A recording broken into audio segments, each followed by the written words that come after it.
तीसरी बात आती है गुजरात पर आक्रमण। गुजरात के चालुक्यों और सपादलक्ष के चौहानों के मध्य लंबे समय से संघर्ष चला आ रहा था और पृथ्वीराज के पिता सोमेश्वर के शासनकाल में दोनों के मध्य बहुत ही अच्छे मित्रतापूर्ण संबंध बने रहे,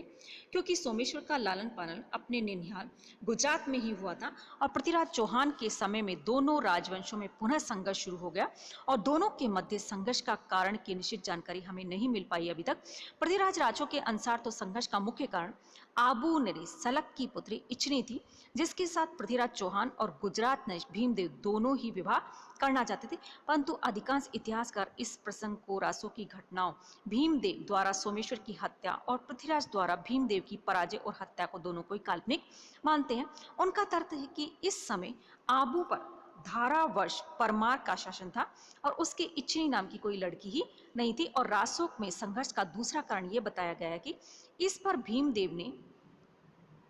कि पृथ्वीराज ने के चाचा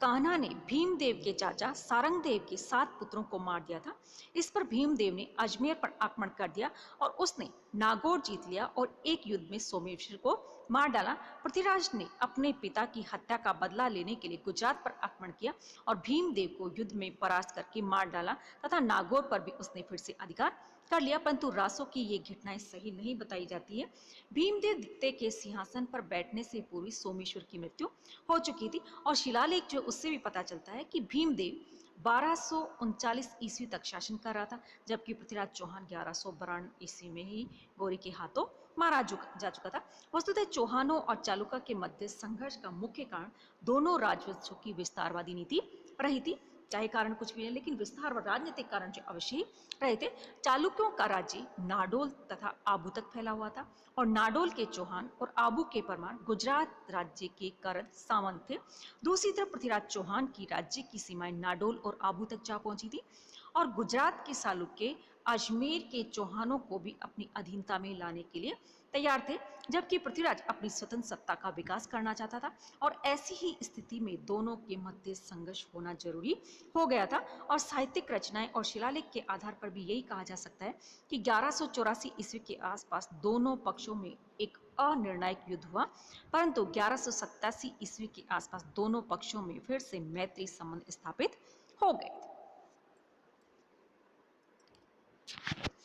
नेक्स्ट आता है गढ़वालों के साथ संघर्ष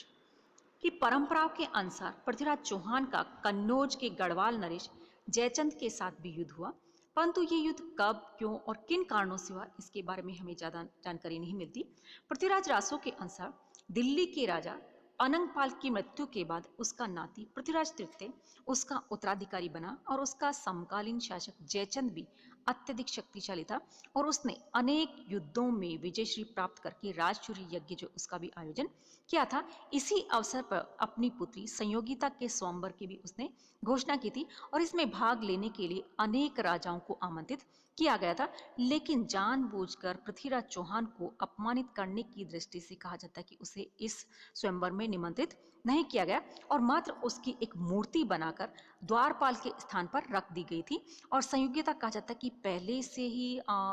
पृथ्वीराज चौहान जो उससे प्रेम करती थी और उससे विवाह करना चाहती थी और पृथ्वीराज अपने चुने हुए सामंत और सैनिकों के साथ कहा जाता है कि छिपकर वो स्वयंवर में चला गया और एक किसी घटना स्थल पर जाकर खड़ा हो गया जिससे कि किसी को पता नहीं चले। और जैसे ही कहा जाता है कि संयोगिता ने पृथ्वीराज की मूर्ति के गले में वरमाला डाली तो पृथ्वीराज किसी युक्ति से यानी कि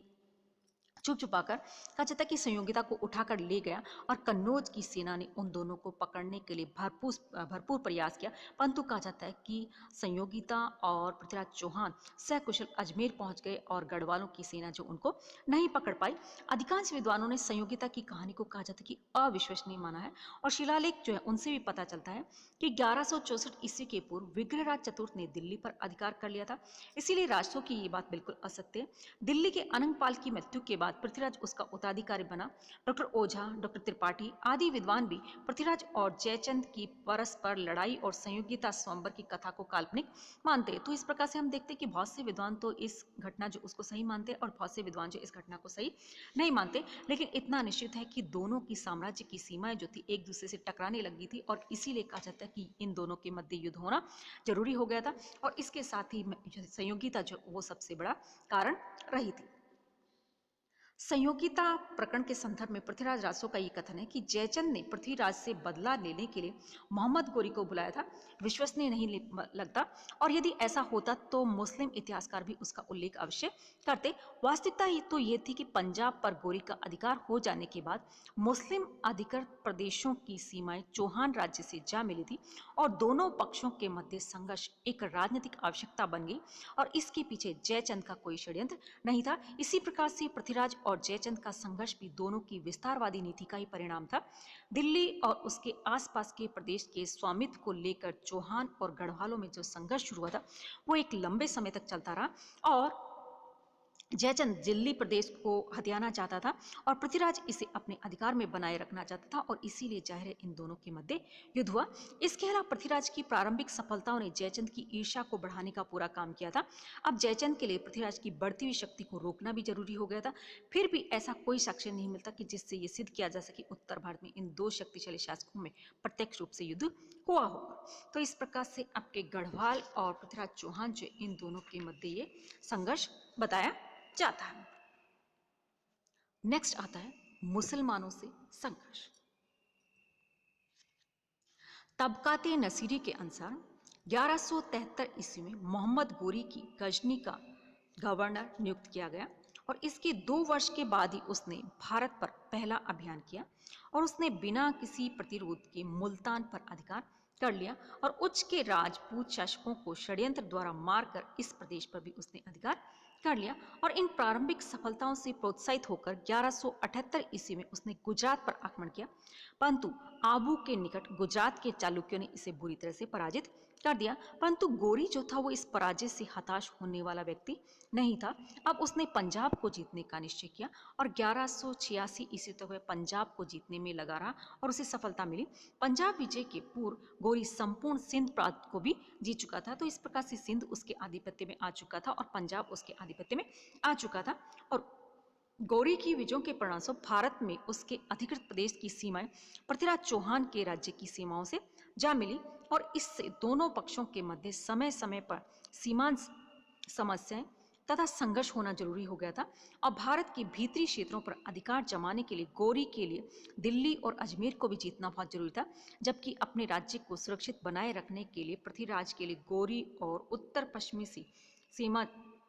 से खदेड़ना जरूरी हो गया था। इसीलिए एक तरफ पृथ्वीराज चौहान जो अपनी सीमाओं की सुरक्षा करना चाहता था और दूसरी तरफ गौरी जो था अपनी सीमाएं जो उनको बढ़ाना चाहता था और इसीलिए इन दोनों के मध्य युद्ध जो होना जरूरी था।